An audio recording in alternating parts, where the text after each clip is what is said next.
हम ये नहीं कह सकते कि आपने अधिकार खो दिए कि आपको अपने परिवार से रिश्ता रखने का अधिकार नहीं। तो फिर आप क्या कहना चाहते हैं?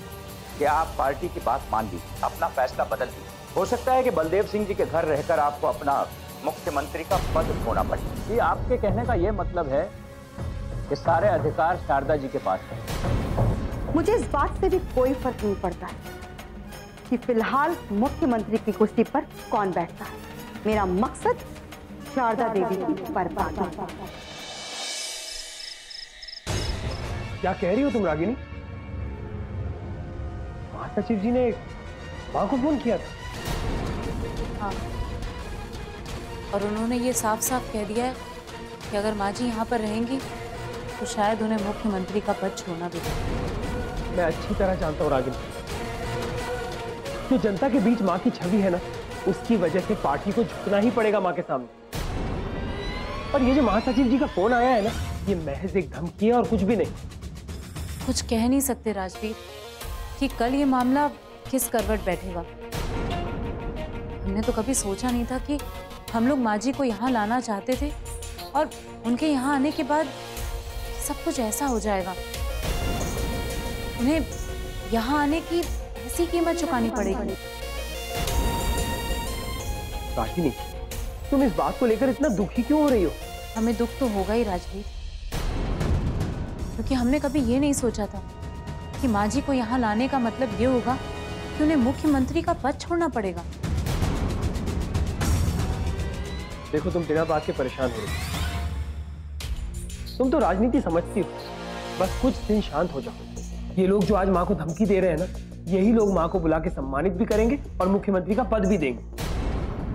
हम तो बस यही प्रार्थना करेंगे, भगवान करे बस ऐसे ही हो। भगवान तुम्हारी प्रार्थना जरूर स्वीकार करेंगे। अब तुम्हें ज्यादा परेशान होने की जरूरत नहीं। बस तुम एक काम करो और बस ये जानने की कोशिश करो कि माँ को कौन कौन फोन करता है। देखो, एक बात तो पक्की है कि माँ को किसी के सामने झुकना नहीं, क्योंकि माँ का ओहदा बहुत बड़ा है। तो इस बात का ध्यान रहे, क्योंकि ये सिर्फ हमारे ही नहीं बल्कि माँ के सम्मान की बात है। ठीक है। अब एक काम करो, तुम मेरे लिए चाय बना कर लेके। हाँ, अभी लाते हैं।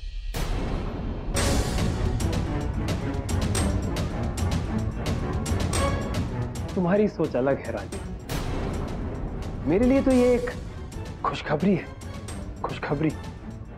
मैं तो यही चाहता था कि इस प्रदेश की राजनीति में एक ऐसा सैलाब आए कि पूरी की पूरी सरकार ही गिर जाए और फिर से प्रदेश में चुनाव की स्थिति बने, ताकि मुझे राजनीति में उतरने का मौका मिले।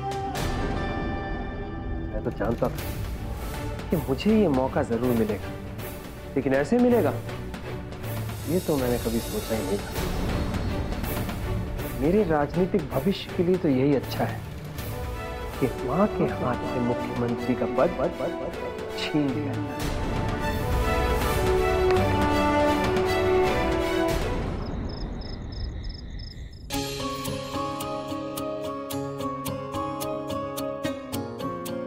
Hi mom. तुम लोग सोए नहीं अभी तक? हाँ माँ, वहाँ कमरे में भी आप ही के बारे में बात चल रही थी। तुम लोग निधि के बारे में बात करना चाहते हो ना? एक तो सौरभ ये सोच के अपसेट है कि तुमको निधि पसंद नहीं है, और मुझे ये नहीं समझ में आता कि तुम्हें निधि पसंद क्यों नहीं है। माँ, हम भी तो यही समझना चाहते हैं कि आपको निधि इतनी पसंद क्यों है। आप उससे कुछ देर के लिए यहाँ मिली और दोबारा उसके घर में उसे बहू बनाने का फैसला कर लिया। हाँ, मुझे लगता है कि मैंने निधि को समझा है, वो हमारे घर की बहू बनने लायक है। माँ, वो इस प्रदेश के कार्यकारी मुख्यमंत्री जी की बेटी है। उसे इस घर की बहू बनाकर कहीं आप ये तो नहीं सोच रही कि आप अपनी ख्वाहिशों को पूरा कर लेंगी? तो ऐसा कभी नहीं हो सकता माँ। मेरी इच्छाएं पूरी होंगी कि नहीं, ये तो शादी के बाद ही पता चलेगा। और अगर निधि से भी मेरी इच्छाएं पूरी नहीं हुई तो मैं ये समझ लूंगी कि मेरी इच्छाएं नींद में देखे गए सपने की तरह थे जो कभी पूरे नहीं होते। पर आप ये शादी करेंगी जरूर। मैं तो चाहती हूँ, लेकिन अब इस सौरभ का क्या करें? वो तो तुम लोगों को नाराज करके शादी करना नहीं चाहता है। और तुम लोग नाराज क्यों हो या पसंद क्यों नहीं है, ये मेरी समझ में तो नहीं आता। हम तो यही सोचते हैं माँ, ये शादी ठीक नहीं है। ठीक क्यों नहीं है, इसका कोई पुख्ता जवाब नहीं है तुम्हारे पास, लेकिन मैं उसको इसलिए इस घर की बहू बना के लाना चाहती हूँ ताकि मेरी ख्वाहिशें पूरी हो। तुम लोग तो अपनी जिंदगी अपने हिसाब से जीना चाहते हो और मैं चाहती हूँ कि इस घर में बच्चे की किलकारियां तो गूंजे। लेकिन तुम लोगों की शादी को 4 साल हो गए और मैं तुम लोगों से कुछ कह भी नहीं सकती। तुम लोग तो सुनोगे नहीं, लेकिन सौरभ और निधि से तो मैं कह सकती हूँ ना कि मेरी इच्छाएं क्या है। तो आप उसे इस घर में मेरा जवाब बनाकर लाना चाहती हैं? ये शादी कुछ और नहीं, बस आपकी ख्वाहिशें पूरी करने का जरिया है। देखो बहू, मैंने तुम्हारे ऊपर कभी किसी बात का दबाव नहीं डाला और ना ही तुम्हें कभी मेरी इच्छाओं की परवाह रही है। तो इसका मतलब ये है माँ कि हम लोग इस शादी में रुकावट डाल रहे हैं। जाहिर सी बात है, तुम लोगों के इनकार का यही मतलब है।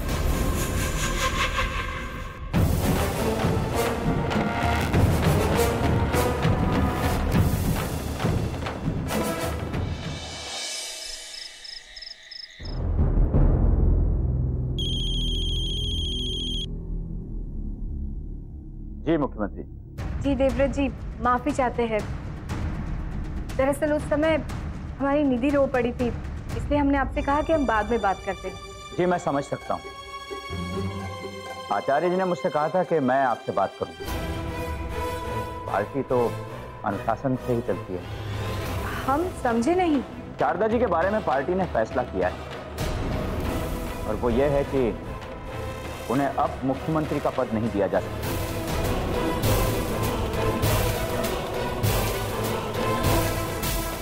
इसलिए यह कार्यभार अब आप ही को संभालना होगा।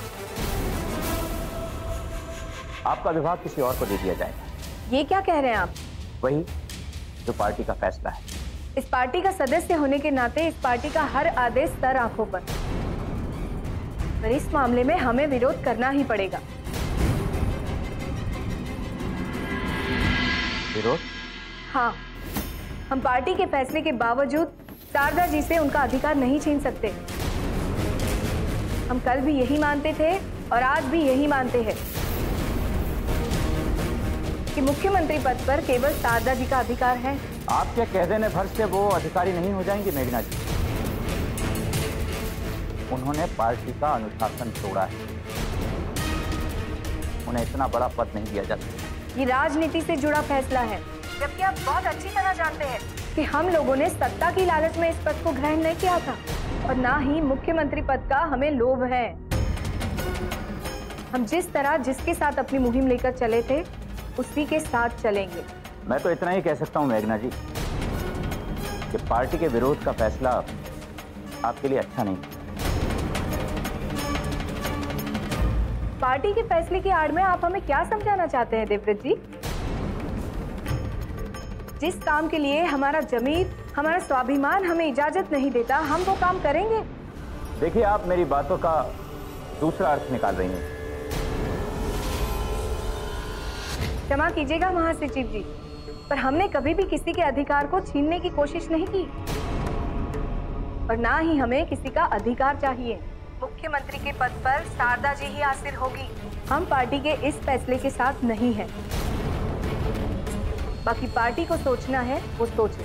नमस्कार। नमस्कार।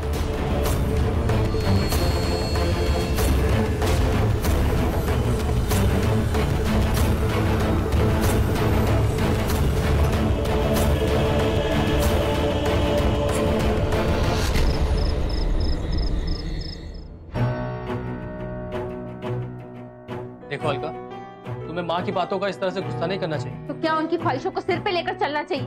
उनकी प्रॉब्लम क्या है गौरव? हमें हमारी लाइफ हमारे तरीके से जीने क्यों नहीं देती है?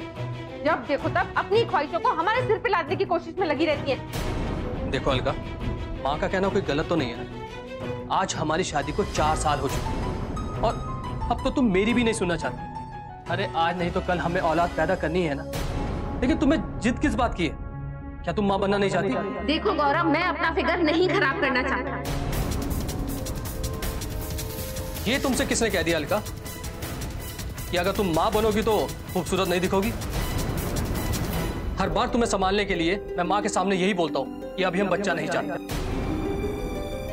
लेकिन तुम इतना क्यों नहीं समझती कि अगर तुम माँ की ख्वाहिशों को पूरा नहीं करोगी तो माँ सौरभ से ही उम्मीदें करेगी। हो वाह, ये अच्छी जबरदस्ती है। उनकी बात नहीं मानी तो मेरा अधिकार किसी और को दे देंगी। तुमने कौन सी बात नहीं मानी थी गौरव, जो तुम्हारे होते हुए सौरभ को गोद ले लिया? ओफ अलका, मैंने तुमसे कहा ना, माँ एक अनाथ आश्रम में गई, उनकी मुलाकात सौरभ से वहीं पे हुई। सौरभ से उनको लगाव हुआ, इसलिए माँ सौरभ को साथ में घर पे ले आई और उसे कानूनी तौर पर बेटे का अधिकार दे दिया। देखो अलका, मैं तुमसे एक बार फिर कहता हूँ, तुम्हें खुद को एडजस्ट करने के लिए अपने आप को बदलना हो।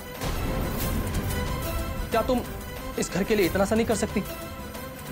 और मैं जानता हूं अलका, अगर तुम माँ की ख्वाहिशों को पूरा करोगी ना, तो माँ की नजरों में सिर्फ और सिर्फ तुम ही रहो। सोचो इसके बाद।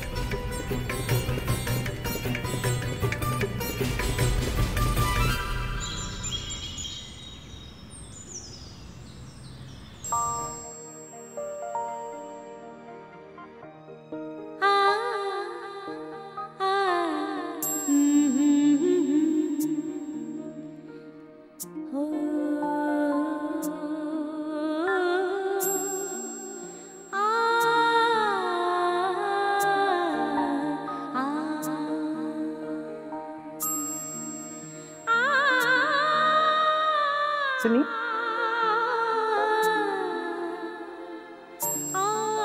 क्या बात है?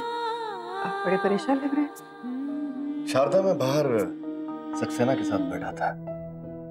वो कह रहा था कि जनता जनार्दन पार्टी बड़ा अड़ियल सा रुख अपनाया हूं। मुख्यमंत्री का कार्यभार तुम्हें सौंपा जाना था, लेकिन अब लगता है कि वो लोग। आप परेशान मत होइए, मुझे मुख्यमंत्री के पद का कोई लालच नहीं है। मैं पद के लालच में पार्टी के इशारे पर नहीं नाचूंगी। शारदा, बात पद के लालच की नहीं है। मैं तो ये सोचता हूं कि मुख्यमंत्री के पद पे रहकर तुमने जो योजनाएं शुरू की, वो सब कुछ लागू हो जाना चाहिए। हाँ माँ जी, मैं भी आपकी योजनाओं के बारे में सुनती थी। एक बड़ी योजना के बारे में आपने जनता को यकीन दिलाया था, निडर शिक्षा योजना।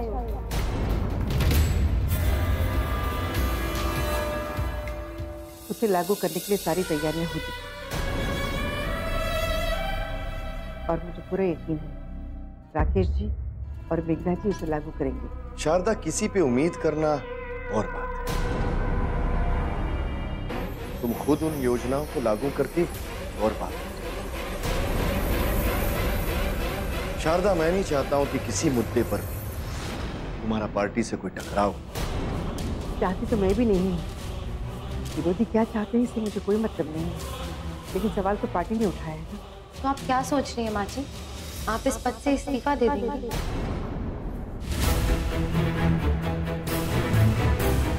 अगर पार्टी चाहती है तो मैं जरूर इस्तीफा दे दूंगी।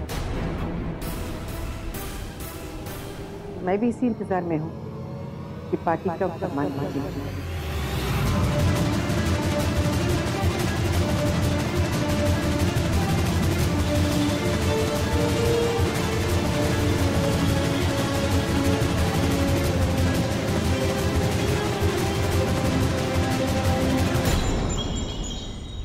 पता है पार्टी के सामने कितनी बड़ी मुश्किल खड़ी हो गई है? आचार्य जी के दफ्तर में मीटिंग चल रही है। पार्टी के सभी लोगों को तो ये पता ही है कि मसला कितना बड़ा है। सबसे बड़ा सवाल तो यह है कि शारदा देवी को मुख्यमंत्री पद पर बने रहने देना चाहिए या उनसे पद छीन लेना चाहिए। बात तो आपकी बिल्कुल ठीक है। दूसरी तरफ विरोधी वो इस बात का हल्ला मचा रहे हैं कि शारदा देवी को इस्तीफा दे देना चाहिए। हमारी पार्टी के कार्यकर्ताओं में बहुत आक्रोश है और रोष भी है। कोई भी कार्यकर्ता यह नहीं चाहता कि शारदा देवी बलदेव सिंह के घर जाकर रहे। फिलहाल हमें अपने विधायकों को समझाने की कोशिश करनी चाहिए। मैंने उन्हें समझाने की बहुत कोशिश की। कुछ विधायकों का कहना है कि वो बहुत अच्छी महिला हैं और पार्टी के प्रति वफादार भी हैं, लेकिन ज्यादातर लोगों का यह कहना है कि अगर इस बात का फायदा बलदेव सिंह उठा रहे हैं तो फिर शारदा देवी को मुख्यमंत्री नहीं बनने देना चाहिए। ऐसा तो आप मान रही हैं, पर विरोधियों का तो यही कहना है कि बलदेव सिंह जी आपका इस्तेमाल करके आपके जरिए सत्ता को हासिल करना चाहते हैं। जिंदगी तो फिर शारदा देवी को मुख्यमंत्री नहीं बनने देना चाहिए। अगर मुख्यमंत्री शारदा देवी को नहीं बनाना चाहिए तो हमारे पास विकल्प क्या है? हम किस विकल्प पर चलेंगे? आचार्य जी ने हमसे कहा है कि अभी हमारे पास वक्त है और हमें शारदा देवी का विकल्प ढूंढना ही होगा, क्योंकि मेघना देवी ने साफ इनकार कर दिया है कि वो कार्यकारी मुख्यमंत्री का पदभार आप नहीं संभालेंगे। देवव्रत जी, इस तरह चलेगा कब तक? जैसा चल रहा है वैसा चलने दीजिए। फिलहाल तो हमें शारदा देवी का विकल्प ढूंढना है जिसे मुख्यमंत्री बनाया जा सके। आचार्य जी विधायकों के साथ मीटिंग कर रहे हैं।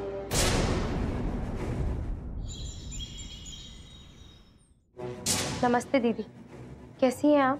तुम्हें पता तो लगा ही होगा सोनाली, उस घर में कदम रखते ही शारदा देवी का पद और उनकी प्रतिष्ठा दोनों चले जाएं। सुन तो रही हूँ दीदी कि अगर माँ जी इस घर में रही तो उन्हें अपना पद खोना पड़ेगा। ऐसा ही होने वाला है सोनाली, और बिल्कुल ऐसा ही होगा।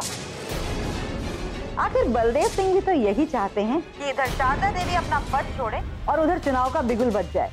दीदी, मैं तो ये बात सोच रही थी कि आप इस बात से परेशान हो उठेंगे कि इस प्रदेश पर चुनाव की नौबत आ रही, क्योंकि चुनाव होने की सूरत में आपकी विधायकी भी चली जाएगी। नहीं सोनाली, ऐसा कुछ भी नहीं होने वाला है। मैं विधायक बनने के बाद मंत्री पद की दौड़ में हूँ। मैं भला अपनी विधायकी कैसे खो सकती हूँ? लेकिन अगर सरकार गिरी तो चुनाव की नौबत भी तो आ ही जाएगी ना। ओह, अब समझी। आप ये सोच रही हैं कि अगर फिर से चुनाव हुआ तो आप अपने इलाके से चुनाव जीत ही जाएंगी। मैं क्या सोचती हूँ ये मैं तुम्हें बाद में बताऊंगी सोनाली। फिलहाल जनता जनार्दन पार्टी का माहौल गर्म है। तुम बलदेव सिंह के घर के माहौल पर नजर रखो और मुझे बताओ कि बलदेव सिंह क्या चाहते हैं। शारदा देवी अपने घर परिवार के लिए अपना पद छोड़ना चाहती हैं या अपने पद के लिए अपने घर का त्याग करना चाहती हैं? आप क्या चाहती हैं दीदी? क्या होना चाहिए? शारदा देवी के दिन पूरे हों, बस यही चाहती हूं मैं। मुख्यमंत्री बनकर शासन करने का संजोग इतने ही दिनों का था उनका, बस। वो हाँ करें चाहे ना करें, अब मुख्यमंत्री की कुर्सी पर बैठेगा तो कोई और ही।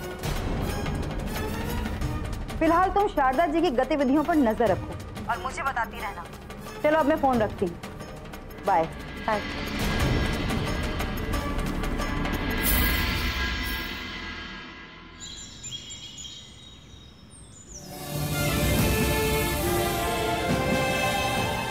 आपने अचानक बलदेव सिंह जी के घर जाने का फैसला ले लिया। ये बात किसी के भी समझ में नहीं आ रही। हम ये नहीं कह सकते कि आपने अधिकार खो दिए हैं, और हम ये भी नहीं कह सकते कि आपको अपने परिवार से रिश्ता रखने का अधिकार नहीं। मैं तो यही कहूंगा कि आप पार्टी की बात मान लीजिए, अपना फैसला बदल दीजिए। हो सकता है कि बलदेव सिंह जी के घर रहकर आपको अपना मुख्यमंत्री का पद खोना पड़े। मैं तो यही निवेदन करूंगा कि इस बात पर आप सोचें और सोच समझ कर निर्णय करें।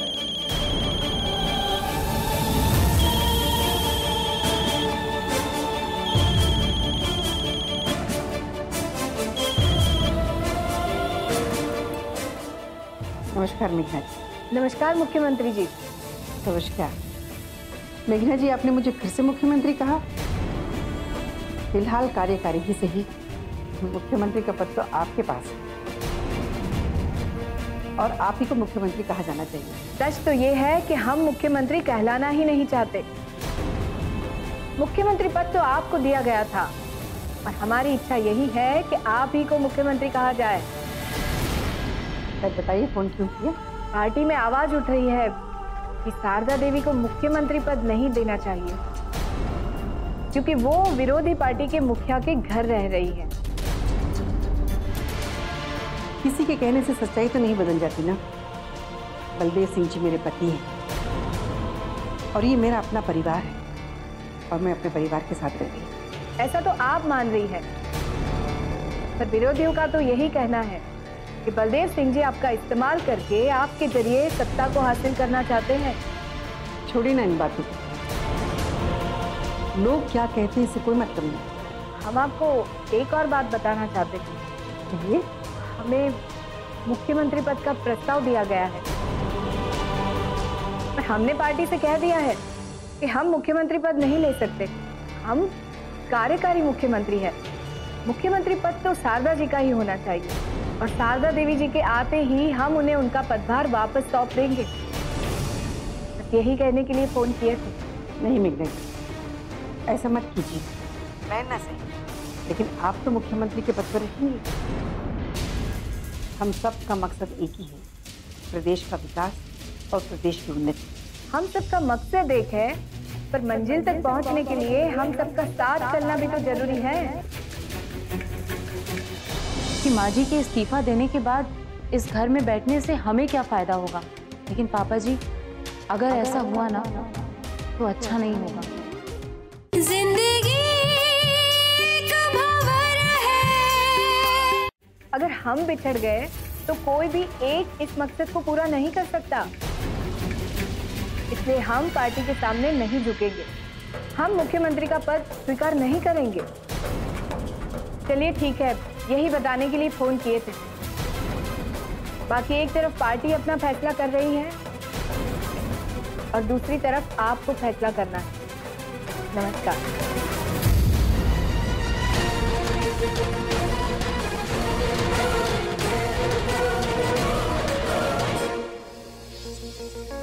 मुझे पद का कोई लालच नहीं है। मैं पद के लालच में पार्टी के इशारे पर नहीं नाचूंगी। अगर पार्टी चाहती है तो मैं जरूर इस्तीफा दे दूंगी। मैं भी इसी इंतजार में पार्टी का फरमान दूंगी। क्या मेरी वजह से शारदा का पद चला जाएगा? मुख्यमंत्री पद से इस्तीफा देना पड़ेगा उसे? मैं तो अभी तक मुख्यमंत्री बन नहीं सका। शारदा आज मुख्यमंत्री है, क्या उसके पद त्यागने की वजह मैं बनने वाला हूं? नहीं, ये नहीं हो सकता, नहीं हो सकता ये।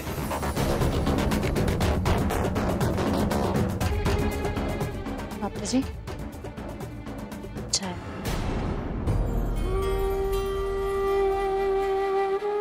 क्या सोच रहे हैं पापा जी माँ जी के बारे में? हाँ बेटा, उसी के बारे में सोच रहा था। एक बात कहें पापा जी? हाँ बोलो ना।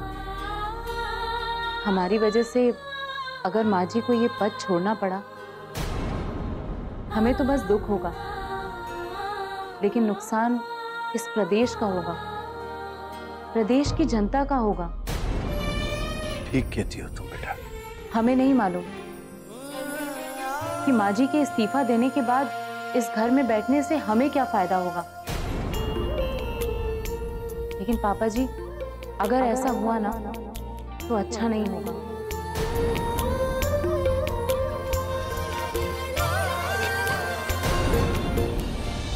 कौन है ये? किसकी चाल है? कौन है वो शख्स जो हमारे साथ ये खेल खेल रहा है? मुख्यमंत्री की बेटी, तुम्हारे घर की बहू। सोचो सोचो क्या क्या फायदा उठा सकते हो तुम। समझदारी इसी बात में है कि तुम अपने भाई से निधि की शादी करवा दो। समझ गया। अब आप जैसा चाहती है वैसा ही हो।